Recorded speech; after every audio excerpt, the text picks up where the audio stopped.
Welcome to Fit for Your Mind Friday, where I share an insight from me to you.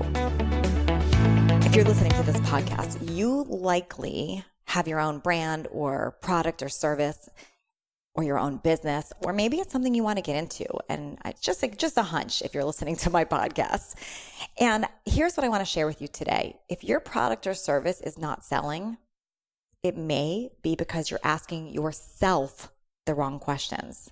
You see, a lot of times we go into business or start selling a product because it's something we like. It's something that we think would do well, but we haven't really asked those deep questions. So here's what I want you to do. If your product or service is not selling, I want you to start by asking yourself these 5 questions. These are critical. Number 1, is the problem your product or service solving an actual real problem? Or is it just something that you think could be a problem? See, this is key. Sometimes we think that there's a problem out there, but we haven't actually polled people. We don't actually know that it's a real problem. So question number 1 is the problem your product or service solves an actual real problem? Or is it just something that you think could be a problem? Second question, who will your product actually help? Who is this person or company? Get super clear as to who they are. It's called an avatar. That person that your product is gonna help. Who are they? What do they look like? What's their age? Where do they live? What are their problems that they want solved? Where do they hang out? Get super clear on who they are. The third question, ask yourself why. Why would your product help them? Why is your product or service the answer?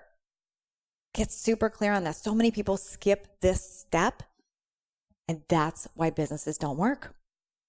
The fourth question, does your product or service actually fix the problem? If you don't know, ask yourself, well, what would the result be if the person implemented this solution? So when you're clear with your avatar, asking yourself, if they implemented this solution, would it fix things for them?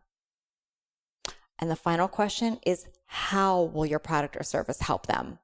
How will your methodology work? Get really clear on how that works and how that fixes the problem. You see, just because you like your product or service, it doesn't mean others will. So spend the time on those questions before investing another minute or dollar on logos and websites and graphics and mission statements and marketing messages and copywriting and Facebook ads. And oh my gosh, I can go on and on and on.